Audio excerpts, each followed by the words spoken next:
aqui em cima. Quer falar sobre os Nephilims enquanto isso? O Nephilim é interessante pra caramba. Por quê? Tem uma conversa...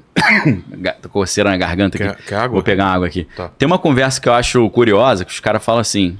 Você percebeu que a ciência mais celebrada dos anos 1900 foi a física? E hoje é a genética? Aí faz sentido, né? Porque antes era o Einstein, né? Inclusive tem aquela piada infame, né? Que o Einstein foi pra lua de mel... Aí ele tirou a roupa, a noiva falou, nossa, que físico. Aquela piada ridícula, né? Falei só pra poder tomar água. O Lene adorou. Olha ele rindo que nem uma criança, cara. É o tipo de piada que ele gosta. Aquela piadinha de criança, né?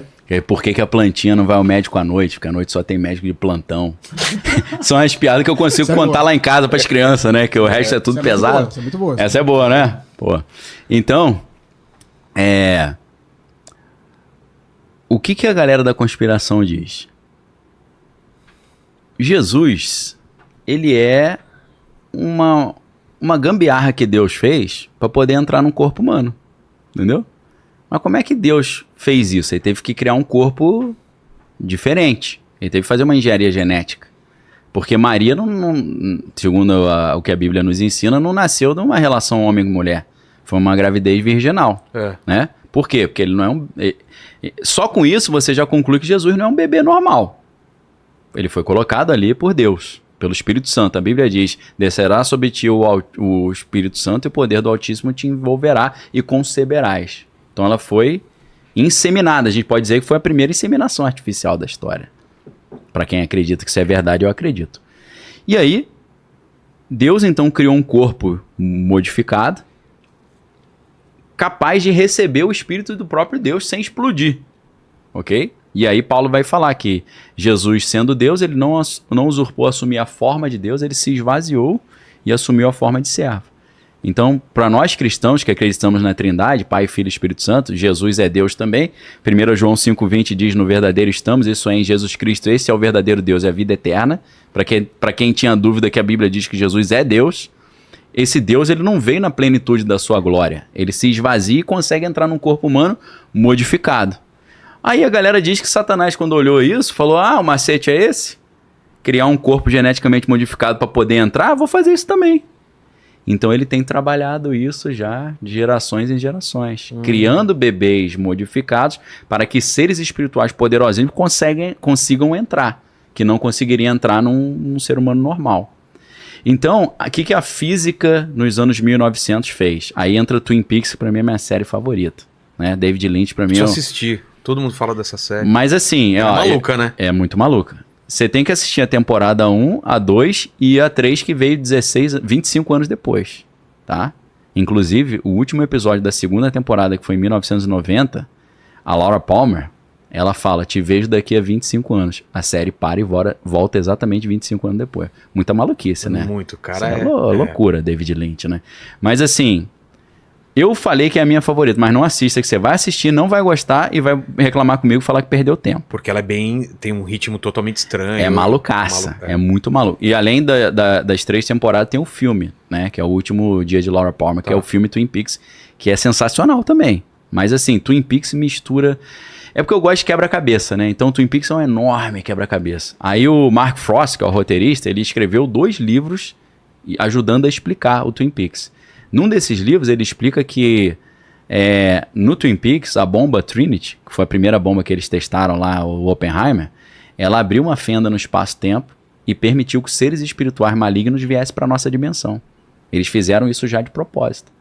Então, teoricamente, nessa teoria da conspiração, a bomba atômica, ela abriu uma fenda no espaço-tempo e libertou alguns seres malignos. Entre eles, a feiticeira escarlate, a mulher escarlate. E aí, primeiro eles tiveram que libertar os seres, depois construir corpos geneticamente modificados para esses seres habitarem. Então, primeiro a física hiperdimensional, depois a genética. O Nephilim entra nisso. O que é o Nephilim? Gênesis 6 diz, quando os filhos de Deus viram que as filhas dos homens eram formosas, coabitaram com elas. E nasceram os gigantes, os heróis e os homens valentes da antiguidade. Aí a gente pensa assim, o que é isso? Quem são os filhos dos homens e quem são os filhos de Deus e as filhas dos homens? Filho de Deus é o cara que era servo de Deus, gente boa, e a filha dos homens era uma mulher que não andava no caminho de Deus.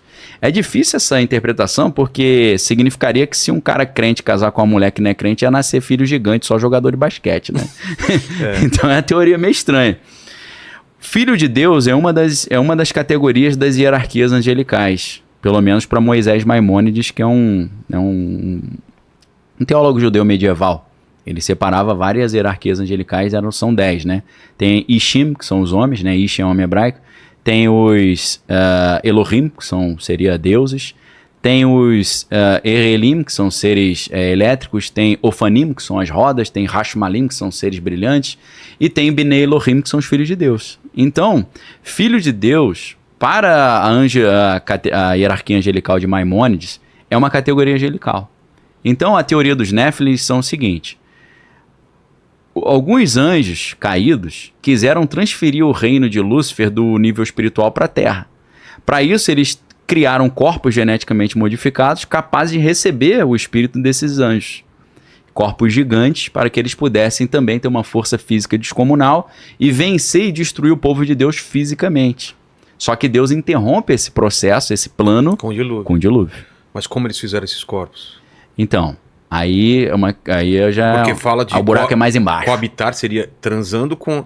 Anjos transando com humanos? Na verdade é inseminação artificial, né? Mas naquela época...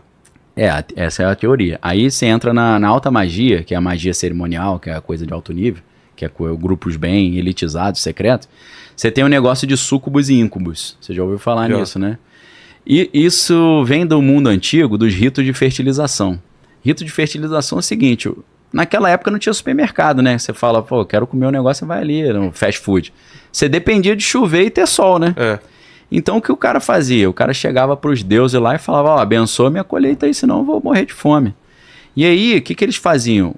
O nível mais simples de rito de fertilização, ou rito culto de fertilidade, o cara pegava a esposa de noite na lua cheia, levava lá pro campo onde ele plantava e mandava brasa na esposa ali. O cara mesmo? Com a esposa dele, E qual a função? A função é que aquele rito de fertilidade que ele tá tendo com a esposa ali, aquela relação sexual, transfira energia de fertilidade pra terra. Esse é o nível mais simples. Mas assim, corriqueiro. O Lene já ficou interessado nisso daí, vai pegar um milharal aí, vai levar... Pô, cuidado quando levar um espinho nos glúteos lá, né? Da plantação que você vai, né, cara? A formiga, a abelha, né? Se for alérgico então, né, tem que tomar mais cuidado. No alto nível, como acontecia na Babilônia, no Egito, ou na Grécia, a Grécia era muito forte nisso, tanto nos ritos dionísicos quanto nos ritos de Eleusis, que eram os ritos paralelos, mais marginais, a gente poderia dizer. A gente tem, você vai lembrar disso, a Hela, naquele filme Thor Ragnarok, ela mostra que no teto, por trás dos desenhos do Odin, gente fina e bonitão, eles eram seres malignos que sacrificavam criancinha, devoravam criancinha, né? Ela fala, o nosso pai Odin era gente fina igual ela. Não, na minha época, eu era amiga dele, a gente fazia as maldades. Depois ele cismou de ficar bonzinho e me jogou no inferno, né? Ela reclama com Thor, né? E, inclusive, naquele outro filme do Thor, que a Natalie Portman também vira Thor lá, que eu esqueci, Love and Thunder, né? Amor e Trovão, sei lá. É isso? Nesse filme ele fala, a gente não vai devorar criancinha não, antigamente a gente fazia isso, hoje a gente não faz mais. Então, na Grécia tinha essa dicotomia. Você tinha a deusa Atenas, que era Atenas Parthenon, que é a Atenas a Virgem, que tem o Parthenon até hoje lá na Grécia, que é a da Virgem Atenas, que é Atenas a Santa. Mas tinha Atenas que era animalesca, que era da orgia e tal. Então esses ritos de fertilização eram ritos marginais, né? Em Roma era a Saturnália, né? As festas de Saturno. Que dá origem... ao carnaval. Por isso dá origem ao carnaval, mas a gente sabe que Dionísio, né, vem da palavra Eonisios, em grego, que dá origem a Enos, que é o vinho. Inclusive, especialista em vinho é enólogo. Porque Enos é vinho em grego. Só que Dionísio... Eno é o sal de fruta... Se você beber demais. Exato. O Lene se diverte, cara. Meu Deus, como é fácil fazer o Lene rir, né? Lembrei da piada do sal de fruta, né? Que o cara fala, pô, se tem sal de fruta, o cara tem, ele me vê um de goiaba, então... Cara, pô, goiaba? Foi só pra tomar água aqui. Foi mal pra galera aí que faz piadas infames, né? Mas é o que dá pra contar. Como eu tenho criança em casa, eu tenho que colecionar piada light, né? Exato. Então fica um monte light na cabeça. E o que acontece, então? O Dionísio, ele também é chamado de Baco, né? Então as festas do Dionísio, que eram os cultos dionísicos, eram conhecidos como bacanalias. Bacanais. Entendeu? As bacanais, que eram as saturnálias em Roma. Bacanal todo mundo sabe o que é, né? Ninguém é de ninguém, pegação geral. Só que pra quem acha que é só prazer da carne, não, aquilo é um culto. Era um ritual? É um ritual de fertilização. Como é que era esse ritual? Segundo os caras contam lá, os ritos de Eleusis e as bacanalias, é só você pesquisar. Segundo alguns, isso rola hoje ainda nos dias certos, nas épocas de mudança de estação e tal. Os súcubos são seres espirituais, eles aparecem numa forma feminina e induz o cara a achar que ele está tendo relação com uma pessoa. É tudo como se fosse um sonho. Às vezes o cara não sonha e ele acaba ejaculando. É como se fosse isso. Você não teve relação com ninguém, foi uma simulação. Então, os súcubos, eles fazem uma simulação de forma que o cara acredita que está tendo uma relação, e quando o cara ejacula, eles pegam, o súcubo suga. Por isso que é súcubo, que ele suga o esperma. Dentro dessa teoria dos Nephilim, eles pegam esse esperma, mudam geneticamente. Aí você fala, anjo não sabe fazer isso. Você fala, até o ser humano sabe, pô. O anjo, se anjo existe, ele sabe muito mais do que a gente. Sobre o universo, sobre como funciona a estrutura biológica do homem. Então eles pegam esse espermatozoide, modificam geneticamente. Naquela época, bota o cara grandão e fortão. E capaz de receber um espírito de um anjo, uma potestade dentro dele. E eles pegam aquele espermatozoide geneticamente modificado, aí o mesmo espírito, só que em outra forma, em vez de feminino, agora masculino, o incubus, ele faz a incubação ou a inseminação. Então o cara acha que ele está tendo relação com anjos, mas na verdade é tudo uma simulação. É espermatozoide humano inseminado em mulheres, só que geneticamente modificado. Aleister Crowley chamava isso de Moonchild, criança da lua, criança celestial, nesse rito de fertilização. Então, teria sido assim, dentro dessa teoria, eu não sei, que um amigo perguntou, como é que você sabe disso? Você já teve relação com anjo? Eu falei, nunca tive não sei se é assim não, meu irmão, tá? Eu tô te falando o que estão dizendo, tá? Bota uma nota de rodapé aí, ó, é conteúdo altamente especulativo, entendeu? Então, não sei se é assim, nunca fiz isso e não pretendo fazer não. Então, teria sido assim que eles fabricaram os gigantes, os Nephilim. E quando nasceram esses corpos... E daí pode ter vindo também a ideia de semideuses, né? É lógico. Hércules e... Exato. Perfeito. Você pensa... todos os grandes reis da Grécia Antiga, não só da Grécia Arcaica, se a gente pensa no rei Minos de Creta, né? Que dá origem ao Minotauro, que tem um transhumanismo aí também, né? Porque a mãe dele teria tido relação com um touro, aí o cara nasceu meio misturado touro com homem, aí foi preso no labirinto, tem aquele do labirinto do Fauno e tal, do labirinto do Minotauro, da Ariadne, né, com o filho, que é uma história interessantíssima, mas eles teriam, esses reis da Grécia seriam fabricados dessa forma. Se você, não só na Grécia Antiga, nessa Grécia que a gente chama minoica, porque é Grécia minoica, de Minos, do rei Minos, na época que Creta era o grande expoente da Grécia. Inclusive, quando a gente fala de Golias na Bíblia, Golias é filisteu. Os filisteus... Era um gigante, né? Ele era um gigante. Entre os filisteus tinha muitos gigantes. Os filisteus não são povos daquela região ali. Os filisteus que dão origem hoje à Palestina, que Palestina vem de Filistina, de filisteu. Os filisteus são originários da ilha de Creta.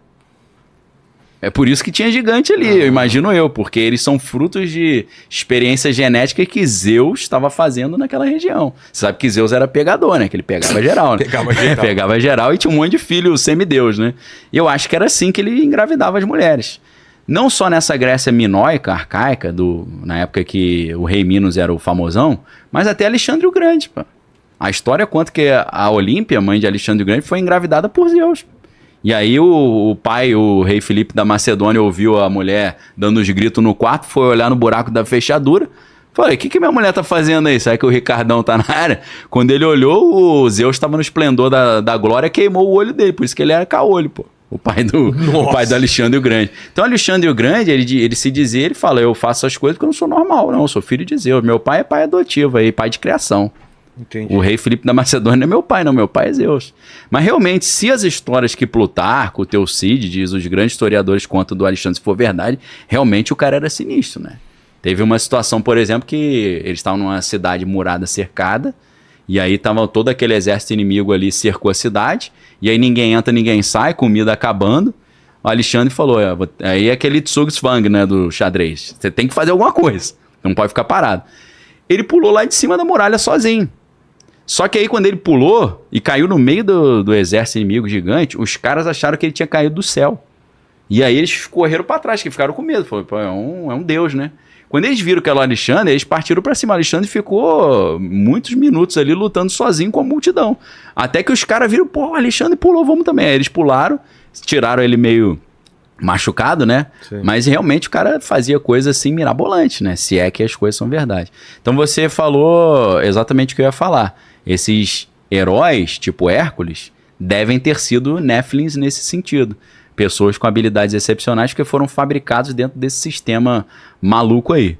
Teoricamente, não só o anticristo, como os outros 8 candidatos anticristo, porque segundo algumas teorias são 9 que são preparados. Sempre tem 9 no mundo preparados para desses e tem uma sequência. Tem o cara que está no primeiro da fila, segunda fila, terceiro até o 9. Então esse grupo dos 9, todos esses caras seriam pessoas que nasceram assim, com súcubos e íncubos. Ainda hoje? Hoje em dia seria isso. Mas não são gigantes? Não são gigantes porque senão ia dar muito na telha, né? Eles têm outras habilidades mais camufladas. Sobrenaturais, né? Tem capacidades sobrenaturais excepcionais, né? Seriam Néfilins, então? 9 seriam Néfilins, seriam... ou Moonchild, segundo Aleister Crowley, né? Se é Crianças da Lua, né? Moonchild é uma obra de ficção do Crowley, mas ele passa essa informação por ali, né?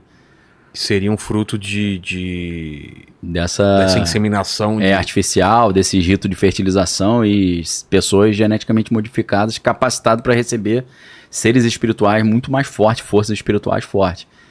Se uma pessoa normal recebesse, ia morrer com certeza. Tem um cara que é um ocultista chamado William Schnoebelen, que ele diz que esse cara realmente, ele ficou com o cabelo branco do nada. Eu até me identifico com essas histórias, né? Só que o meu caso não foi assim. Comecei com 10 anos de idade. Depois que eu quase fui reprovado na 4ª série. Acho que o estresse... Começou a sair cabelo branco? Começou. Com 10 anos eu comecei a ver um ou outro. Com 18 eu já tinha muito cabelo branco. Inclusive, quando eu fui casar com minha esposa, o cara falou, pô, esse coroa é tarado, tá pegando a novinha. Eu falo, não, ela é mais velha que eu, pô. E você já com cabelo branco? Já com cabelo branco, Aí, esse William Schnoebelen, ele disse que ele invocou uma entidade que era poderosa demais, e essa entidade, quando entrou nele, ela começou a sugar, a matar ele. Ele foi morrendo. E aí a esposa dele, que também era ocultista, ela pegou um punhal mágico, botou no pescoço dele e falou pro demônio, se você não sair, eu vou matar ele, você vai pro poço do inferno. Aí o demônio ficou com medo, saiu, só que quando o demônio saiu, ele já tava com o cabelo todo branco. Segundo ele envelheceu 5 anos em 1 minuto. Nossa. Então, assim, eu contei essa história para ilustrar, não sei se é verdade, não exijo ninguém acreditar, eu também tenho dúvida se é verdade, isso é o que o cara falou. Certos seres espirituais poderosos, ele não pode entrar no ser humano, senão mata. Tem que ser um ser humano diferente, criado, preparado. E para um cara ser candidato a anticristo, ele teria que ser fabricado dessa forma. Modificado. Isso tem muito a ver, por exemplo, com Avatar. Avatar é exatamente isso, o filme né? Avatar. Avatar é exatamente isso, só que é ao contrário.